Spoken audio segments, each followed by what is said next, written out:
The haunted house incident of 1850 in India. In the year 1850, in a quiet village near Delhi, there was a house that no one dared to go near. This house had stood empty for many years. The villagers often spoke of it in whispers. People said it was haunted by a spirit and strange things happened there, but few knew the truth of what had happened, and those who did never spoke about it. There was a man, a young soldier named Singh, who was new to the village. He had recently been posted in the area and was staying in a small guest house.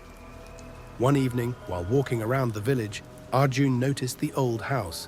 It looked abandoned, with broken windows and vines creeping up its walls. The villagers saw him staring at the house and hurriedly warned him. "Stay away from that house," an old woman said, her voice shaking. "It brings bad luck." "Why?" Arjun asked, curious. "Many years ago, a family lived there, but they disappeared overnight, leaving everything behind. It is said that their spirits never left." Arjun smiled at the superstitions of the villagers. He had been a soldier in many places, and he didn't believe in ghosts or spirits. He decided that he would explore the house for himself. That night, when the moon was full, Arjun made his way to the house. He carried a lantern and a sword, just in case he needed it. The house was eerily quiet, with no sound except for the wind rustling through the trees. As he entered, he noticed that the door creaked loudly, as if it had not been opened in years. Inside, the house was dark and dusty. The air smelled stale, and the floorboards creaked beneath his feet. Arjun moved cautiously, his lantern casting shadows on the walls. He walked through the main hall and into the rooms. There was nothing unusual at first. Old furniture was left behind, covered in dust and cobwebs. But then something caught his eye, a painting on the wall. It was a portrait of a man, a woman, and a young child. The faces in the painting were strangely lifelike. Arjun felt a chill as he stared at the image.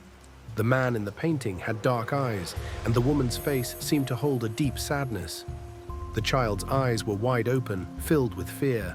As he examined the painting, he heard a faint noise behind him. It was the sound of footsteps. Arjun quickly turned, but no one was there. He laughed to himself, thinking it was just his imagination, but as he turned back to the painting, he felt a cold hand brush against his shoulder. Spinning around in alarm, Arjun saw nothing but the empty room. His heart began to race. The lantern flickered, and for a moment the shadows seemed to move around him. He took a deep breath, trying to calm himself. Then, from deep within the house, he heard a voice. A soft whisper, like a cry for help. It sounded like a woman's voice. Arjun followed the sound, his sword now in hand, ready for whatever might be lurking in the shadows. The voice led him to a narrow staircase, which creaked as he climbed it. At the top of the stairs was a long hallway. The voice seemed to be coming from the last room at the end of the hall.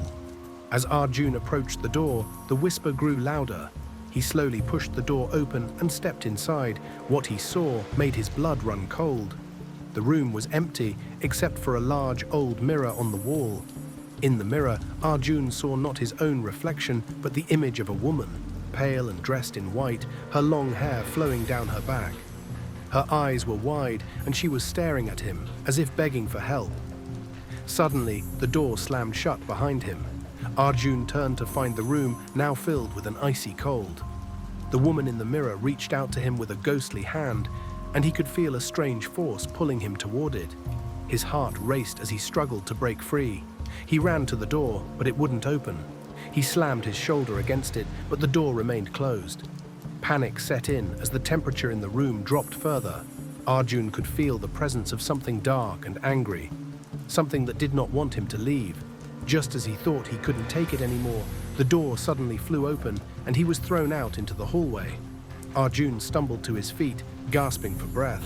He looked back into the room, but the door had slammed shut again. The mirror was gone. With his heart still pounding, Arjun ran down the stairs and out of the house, not stopping until he was back in the village. He was shaken, his body trembling with fear. He told the villagers what had happened, and they listened in silence. "That house," said an old man, "is cursed. The family that lived there were not good people. They did terrible things, and now their spirits are trapped in that house."